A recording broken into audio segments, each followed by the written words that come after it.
Nope.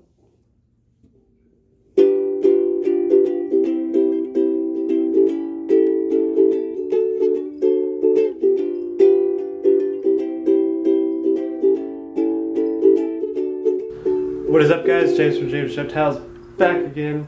I got a shipment of very expensive animals today, and I'll be setting them up in today's video and showing you guys. And this is nothing, this is just mealworms.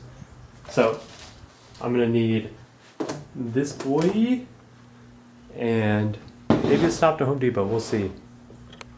All right, so this tub right here, a couple of pieces of cork bark, some moss, some leaves, some eco earth.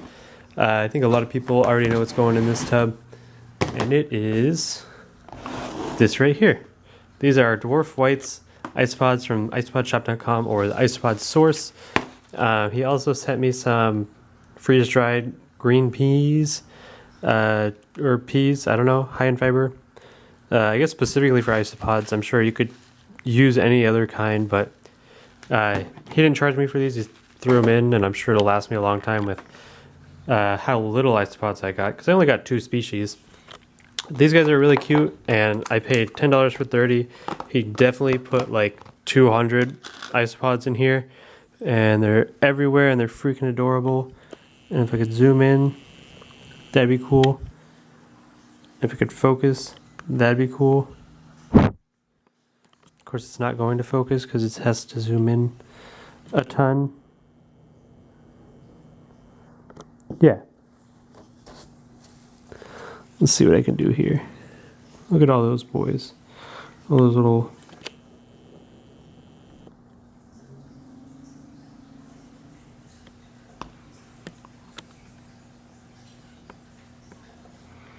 It's so small. So I'm going to be throwing these in there. Substrate and all, just so I don't miss them, just so they have some already broken down substrate. Oh, one other thing is... he didn't do it on purpose, and I know accidents happen, but somewhere in the substrate there is some species of red millipede and then also a bumblebee millipede. So I think I'm going to separate those, and well, I know I'm going to separate them. I'm just deciding if I'm going to do it right now. I'll probably leave them in this cup, and I don't know, have them, sell them, do something with them, and then we'll get into that cup over there in just a second. So I'm going to move this piece of bark out of the way, and with isopods you want to, well, these dwarf whites need very little ventilation, airflow, so I drilled 4 tiny little holes, and I'm going to dump them right over here. You want a moist side and a dry side, and I believe this was my moist side, if I remember correctly. There's one of my millipedes. This is the red one. This is the red millipede. So I'm not really sure what species that is. I'm sure a species that they breed, because he said that they're in there in the colony, which I understand. That happens. I've had roaches that have other stuff in them. Somewhere in here. It's a second millipede. Let's see. I mean, there was anyway.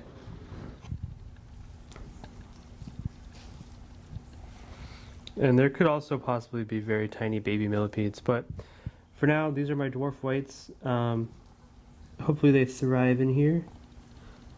I definitely want to see babies. I definitely want to make this into a big culture and then maybe upgrade them. I don't know I'm sure the babies are really small because the adults are like super tiny. So I just want to get all this extra dirt out and make sure there's none trapped in these clumps of dirt. Little millipedes going around. Some people think millipedes are weird and scary because of their legs, but honestly, if you like isopods, which are just really pulleys, millipedes are just long isopods. I don't know how to focus this camera. I hope that's a cool shot.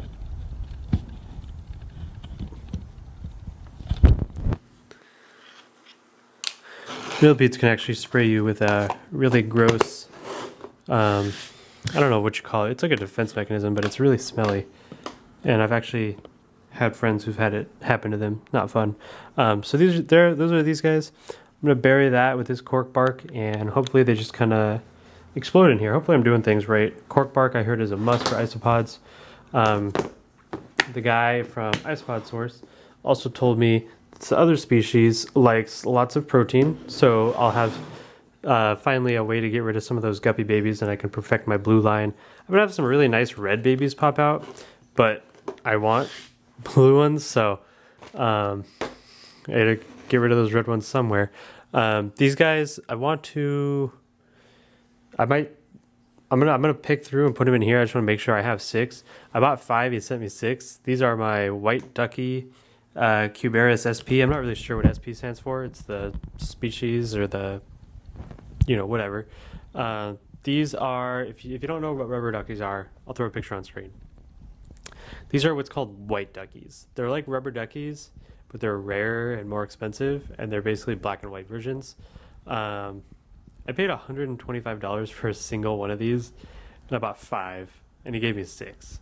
So he basically gave me $125 worth of animal for free. So I'm going to count them, make sure I have 6, make sure they're alive, see if there are any other ones in there, and probably put them back in. I don't know. I'm going to find a bigger container for them and set it up really quickly because, I don't know, it's too dense in here.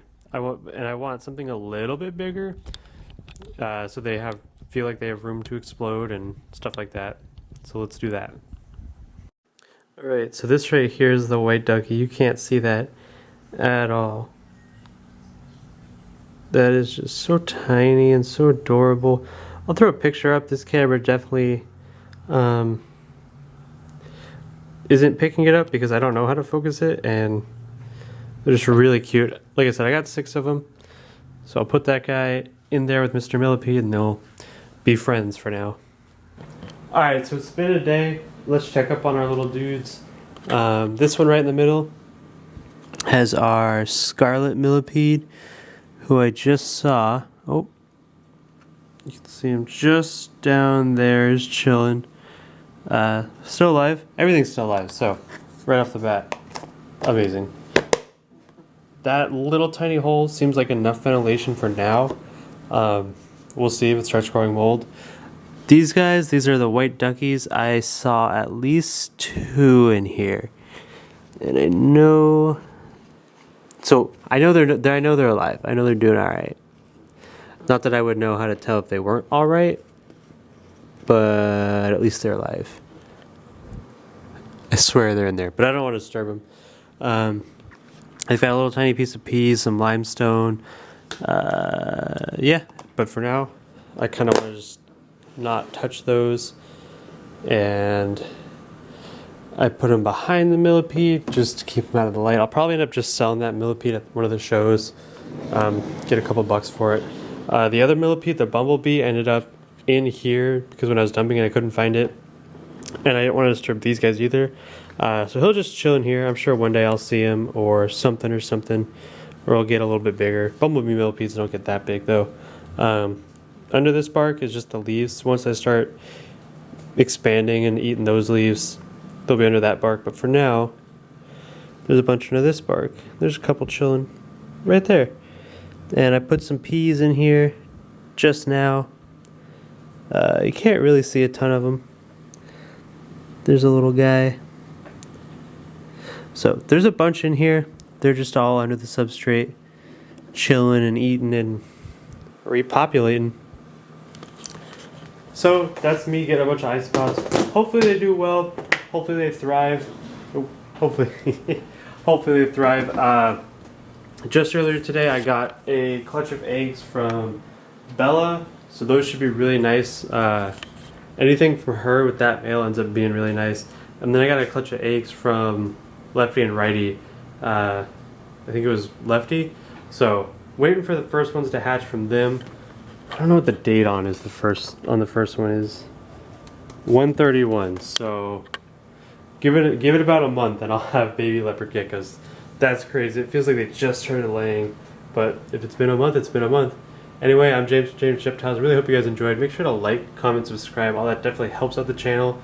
You'll see me at the Lodi show, and I will catch you guys in the next video. Peace.